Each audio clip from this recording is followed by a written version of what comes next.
আজকে দুপুরে বছরের শেষের দিন স্পেশাল দুটো মেনু, একটা রয়েছে বাগদা দিয়ে এঁচোড় আর রয়েছে চিকেন পাতুরি। তোমরা সঙ্গে থাকো, আজকে তোমাদের সঙ্গে রান্না শেয়ার করবো বছরের লাস্টের দিন, মানে স্পেশাল দুটো রান্না। আমার প্রত্যেকটা পাতুরি ভাজা হয়ে গেছে, একদম ভেতরটা লাল লাল হয়ে গেছে, আর ওপরটা পোড়া পোড়া যখনই পাতাটা হবে তখনই ভাববে ভেতরটা লাল লাল হয়ে গেছে। এবারে খাবো, খেয়ে তোমাদেরকে বলবো কেমন হয়েছে।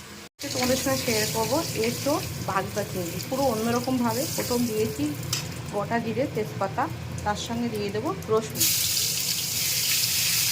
রসুনটা ভাজতে হোক, আর বাদ বাকিটা তোমার দেখে নিই। এখানে পেঁয়াজ, এখানে বাগদা চিংড়ি কেটে ভেজে রেখেছি, এখানে এঁচোড় হাফ বয়েল করে ভেজে আলু দিয়ে ভেজে রেখেছি, আর এখানে রয়েছে টক দই, নারকেল, পোস্ত, সর্ষে, সব কিছু একটা মিশ্রণ বানানো আছে।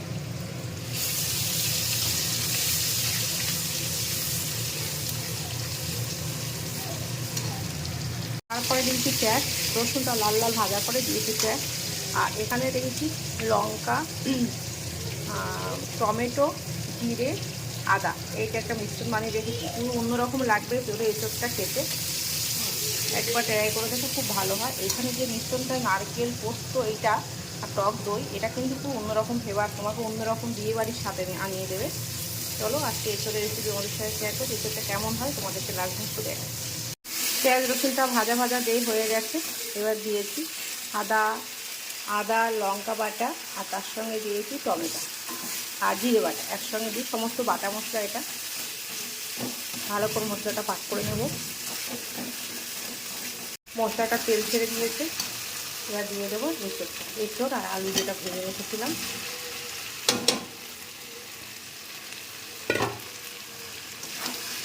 তার মধ্যে দিয়ে দিয়েছি নুন হলুদ, মশলা কষার মধ্যে দিয়েছি নুন আর হলুদ, নেড়ে চেড়ে নিলাম। নিয়ে এখানে দেবো যে টক দই, নারকেল, পোস্ত, কাজু বাটাটা,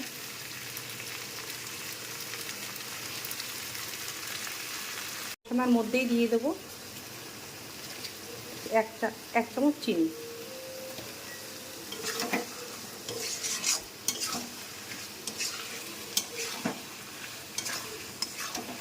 যতক্ষণ তেল না ছাড়বে কষতে থাকবে।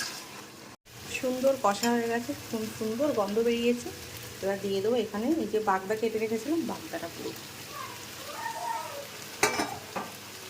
দিয়ে আবার অনেকক্ষণ ধরে কষবো, এখনও কষার উপরে ভালো লাগবে। এবার উষ্ণ গরম জল দিয়ে দেবো।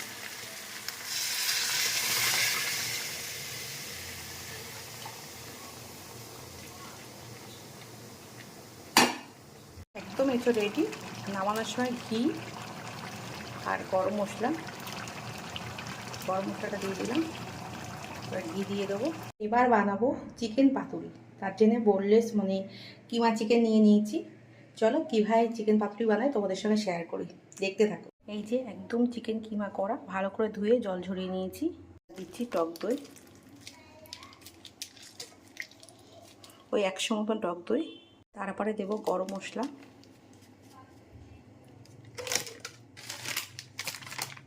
তারপরে দেবো হলুদ, তারপরে দেবো লঙ্কা গুঁড়ো,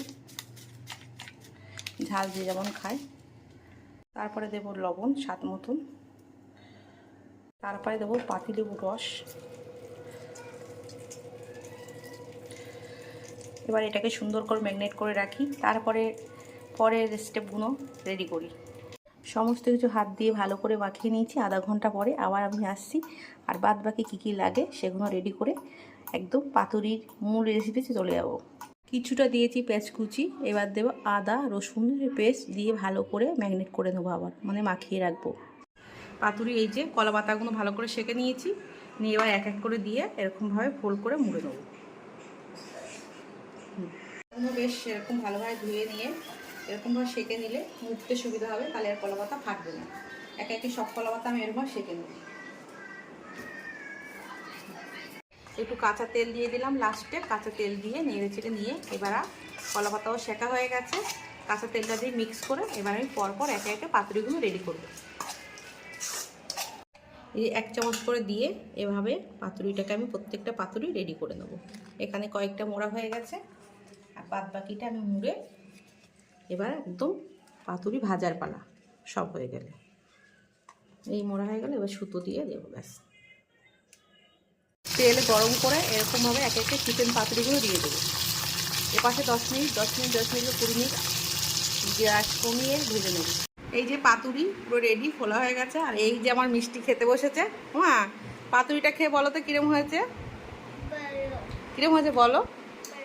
ভালো। আর আমাদের এই যে সব পাতুরি